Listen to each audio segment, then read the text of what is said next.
she read about it. But this urge to write, she can well fathom it, understand it, because she too has the urge to write. She too has the urge to hold a pen in her hand, to write as if nothing would happen, to write even a diary. How many times did she hear about people or see in the movies, on TV, young American girls who write diaries, where it seems to be the easiest thing to do, just to write down your thoughts, even though it may be ridiculous. And for Tanya, I don't have to write down my thoughts, they are always with me. But however, the possibility that you can write down your thoughts, and you can write them down so easily, this is thrilling. But as well as painful, there's a pain strikes through Tanya. She loses almost her balance. Walking on high heels is dangerous for her, life-threatening, dangerous. And she almost would have lost her balance, but yet she can recover. And there's this feeling again, this feeling that all is in vain, this feeling that she cannot go out of her body, that this body of hers, that this is weak, that is fragmented, that this body of hers over and over again, she has thought of it, that this body of hers is nothing but a prison she cannot escape from. And she feels her hand, she feels her right hand, she feels the tendon which is insufficient, the impairment. She feels the stigma, the devastation. How simple is it just to hold a pen, and she cannot succeed. She does not succeed. She's unable to write down her name. She grapples with it. She struggles with it. It costed her a lot, and she remembers her childhood. Her childhood in class. When she went to school, everyone in school was able just to write the simple alphabet. Do the enormous thing children do. Paint. Use colors. Understand them. Understand the meaning of writing down words. And whenever she saw paintings, she always imagined the people who are able so easily just to paint, just to copy their thoughts on the wall. How easy must it be? How relieving must it be just to be able to do that? And Tanya was very tearful because she was always excluded from this thrill. She was unable. And this is her heritage. Her mother had it too. This is her Arabic heritage.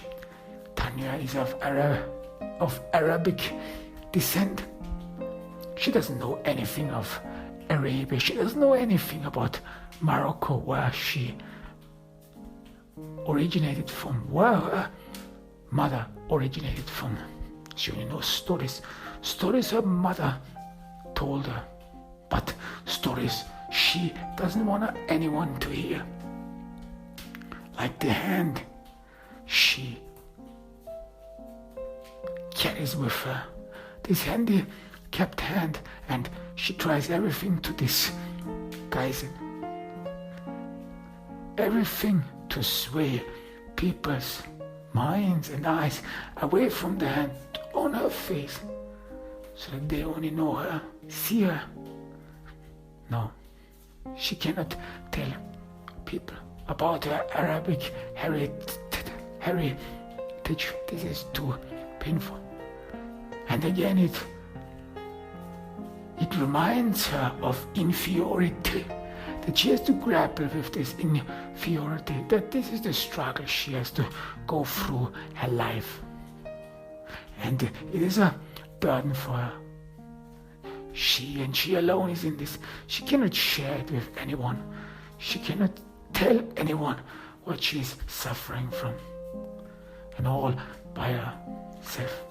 And again she feels pain mixed with hatred that she cannot break away from it, that she cannot break away from this life.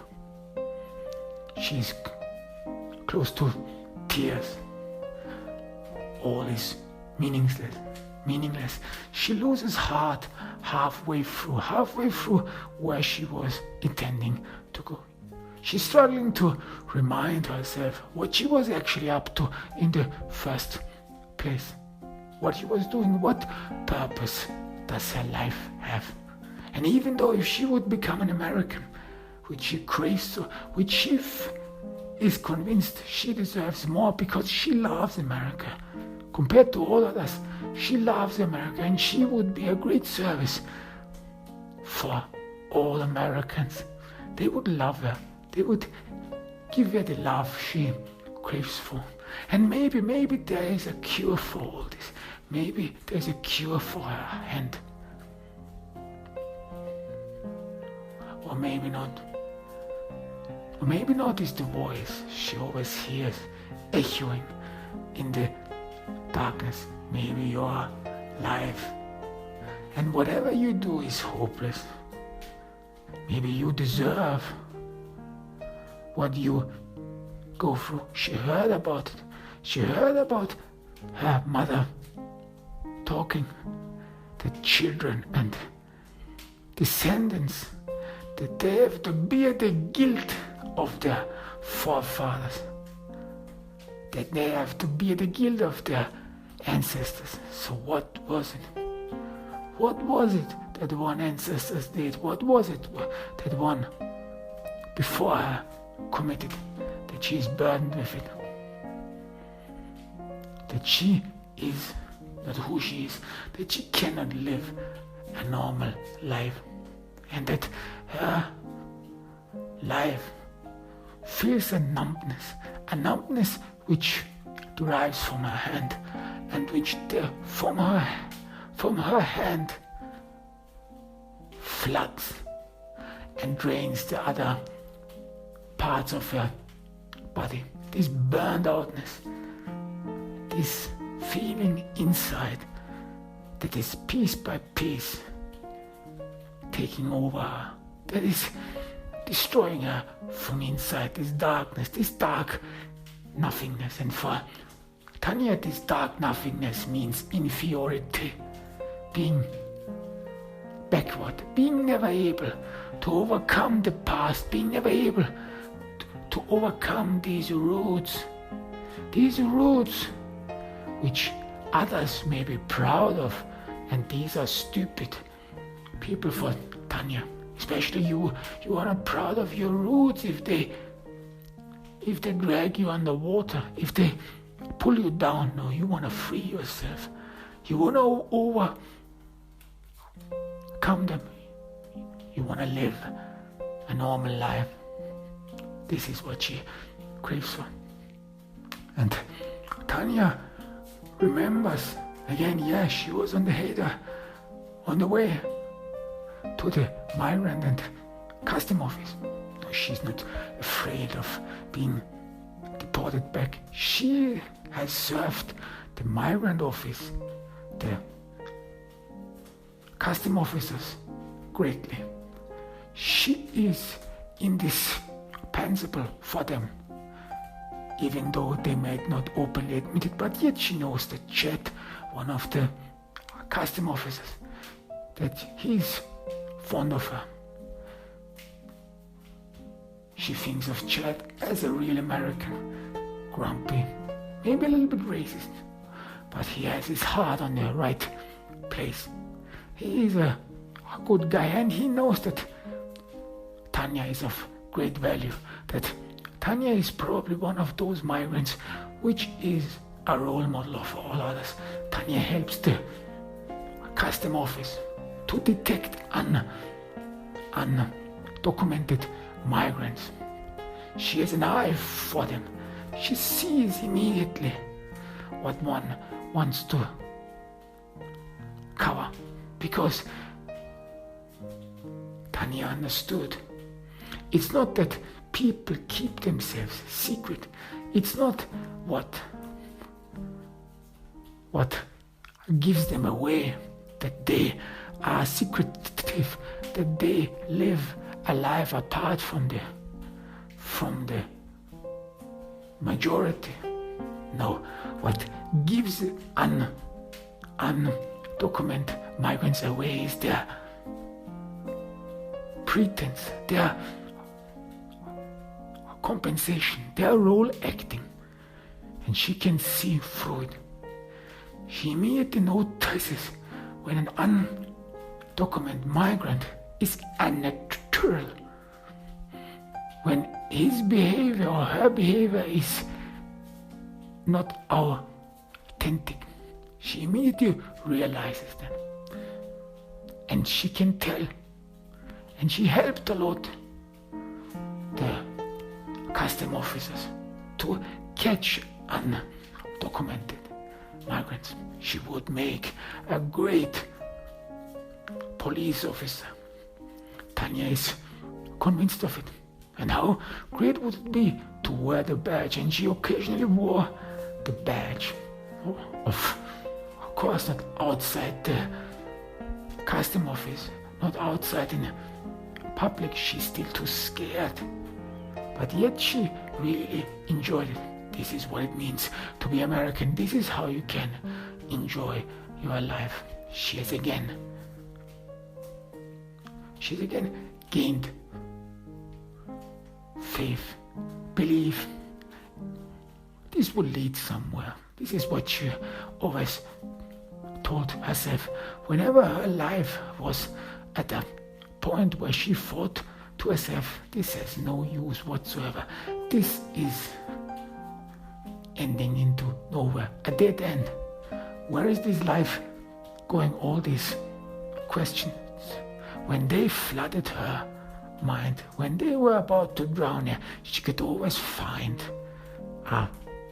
courage, a last straw where she could convince herself not that everything will be good. I mean, she did not really believe these fairy tales anymore, no matter what it is. Her handicapped hand is with her. Her life is confined into this body, and she cannot overcome this body. She cannot free herself from this body. But however, she could always convince herself, maybe I just have to linger on. Maybe I just have to go on, and then everything will turn for the better. Maybe then I will somehow be able to see the light of it, to overcome it.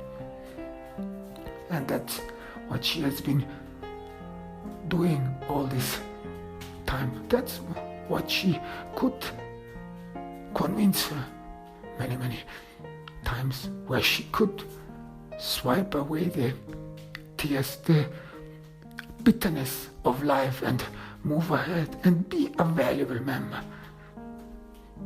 And Tanya threw herself into being an American. She read a lot about American history, about America, about what it means and what it feels to be America. She talks with a lot of them, and she is convinced that this would suffice to make her a good American. They would be proud of her, proud of this woman who understands what it is to be American, and who helps those Americans to protect themselves, to protect their neighborhoods of these criminals, of these thugs who can by no means appreciate the luck and the fortune they have to be able to live in America, to live in this country, to be among them, to live in civilization.